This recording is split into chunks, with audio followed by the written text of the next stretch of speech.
Un micro dans la ville sur Marmite FM 88.4. Nouradine Agne.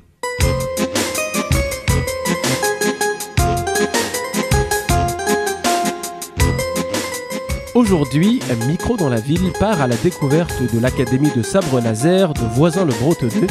Le sabre laser, vous le savez, c'est cette fameuse arme utilisée par les Jedi dans Star Wars, film que l'on ne présente plus.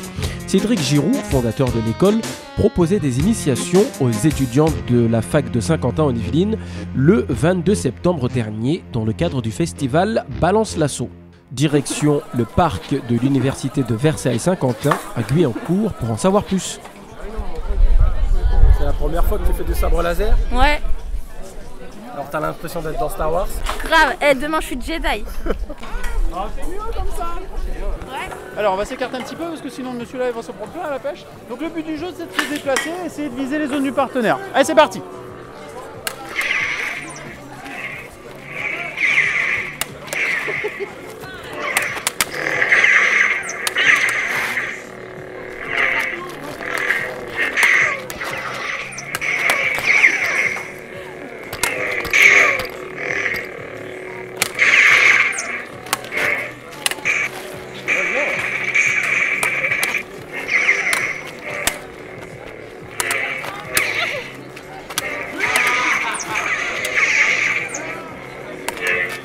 Pas mal, allez, on continue, on y va. On bouge, on s'écarte. C'est bien. Cessez. Alors, on a instauré en fait un système aussi dans le système de compétition. On a ce qu'on appelle une salve, c'est-à-dire que l'arbitre n'arrête pas en fait le match à la première touche. On peut naturellement essayer de chercher la tête, le bras, la jambe, ça dépend un petit peu comment on veut placer les attaques. En général, une salve, ça s'arrête au bout de 3 attaques parce que souvent, il y a une rupture, les pratiquants se remettent à distance. Et on comptabilise en fait les points de la zone la plus importante au niveau de la touche. C'est-à-dire que si par exemple je cherchais le bras et que je touche après la jambe coûte 3 points, le bras coûte 2 points, donc je vais marquer en fait les 3 points de la jambe. Il n'y a pas un cumul de points à ce niveau-là. Bien sûr, dans le système qu'on a aussi, on a un système de priorité qui est inspiré de l'escrime ou de la canne de combat française. Il n'y a pas de simultané. On considère que c'est une erreur technique. Pourquoi? Parce que dans un combat réel, si on se plante tous les deux et que tout le monde est mort, il n'y a aucun intérêt. Donc il y a aussi cet esprit-là qu'on veut inculquer. Donc il y a une priorité. Après, il faut pouvoir se déplacer, esquiver l'attaque avant de riposter. Et ça, on l'apprend forcément aux pratiquants. Donc il y a toute une partie chorégraphiée qui est inspirée de l'univers de Star Wars. On a un programme technique très élaboré qui permet de faire passer des grades aux pratiquants. Et au final, quand vous avez certaines connaissances, vous pouvez pratiquer et faire que de la chorégraphie, si ça vous intéresse. On a des compétitions de chorégraphie qui sont dédiées à ça. Et on a également du duel, soit à deux, soit en équipe. En mai prochain, ici à Voisins-le-Bretonneux, on va avoir notre premier championnat interclub. C'est cool. On va faire une grosse manifestation Star Wars avec des jeux de plateau, des jeux de figurines. Il y aura même un concert, un orchestre de cuivre qui sera là pour faire du Star Wars. On espère que ça sera une grosse manifestation.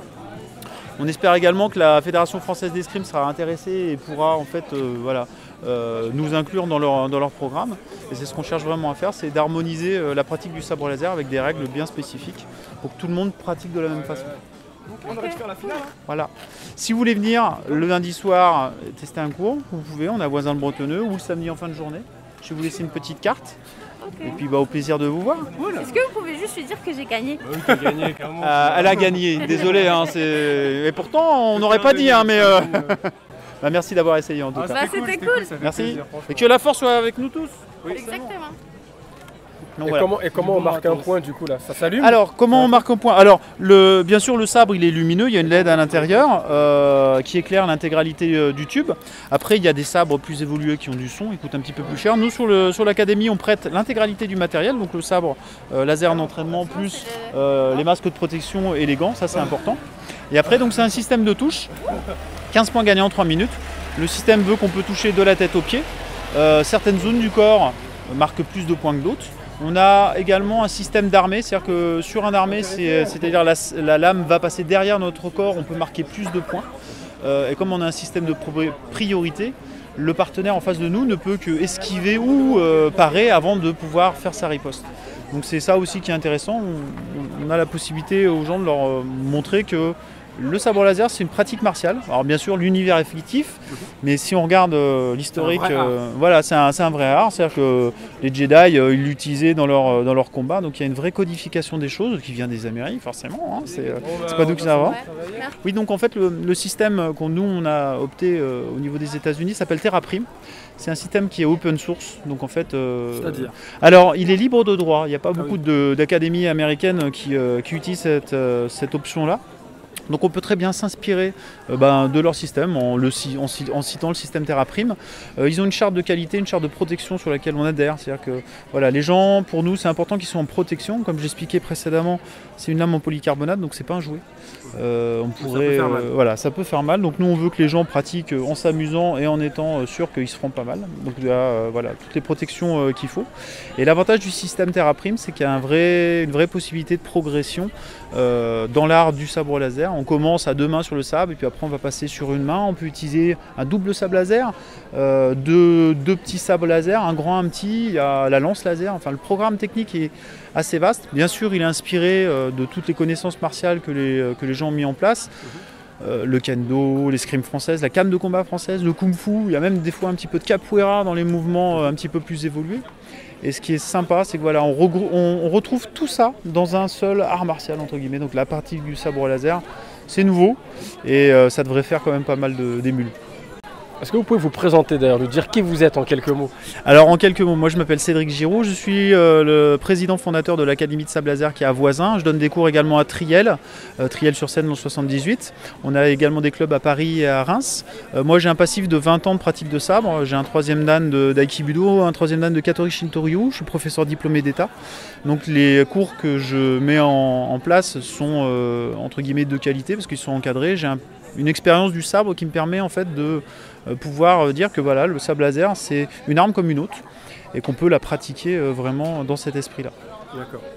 Et du coup, comment est née l'idée de justement passer de ce que vous faisiez vous, donc le sabre, le vrai sabre japonais, si je dis pas de bêtises, au sabre laser? Alors Star Wars, bien sûr, c'est ancré dans mon passif depuis de nombreuses années. Et en France, en fait, ce qui se passait, c'est que la chorégraphie du sabre laser existait. C'est-à-dire qu'il y avait des clubs qui faisaient de la chorégraphie, mais pas de la compétition. On n'est pas les précurseurs sur la compétition. Il y a d'autres académies qui ont proposé ça en fait depuis l'année dernière. Et c'est vrai qu'avant, on n'avait pas les moyens techniques, entre guillemets, de faire de la compétition sabre laser parce que les matériels ne permettaient pas en fait de pratiquer ce genre de choses. Maintenant c'est encadré, c'est borné. Nous on cherche vraiment à faire reconnaître la discipline comme un art martial, pouvoir intégrer une fédération, que les gens aient une licence, une assurance et que le matériel soit surtout homologué pour que tout le monde pratique en sécurité et de faire de l'événementiel tous ensemble avec des compétitions interclubs voire nationales. Au niveau France, ça représente combien à peu près de pratiquants? Si on calcule à peu près l'ensemble des clubs qui sont ouverts en France, chorégraphie et combat sportif, on doit bien avoir, on va dire, 20 à 30 clubs. Ça doit avoisiner, je vais être assez large, hein, mais j'ai pas les chiffres exacts, entre 300 et 500 pratiquants, on va dire, avec, on va dire, au moins bien 200 voire 300 pratiquants de combat au sabre laser. Donc il y a quand même quelques pratiquants. On peut jeter un coup d'œil au matériel? Oui, bien sûr.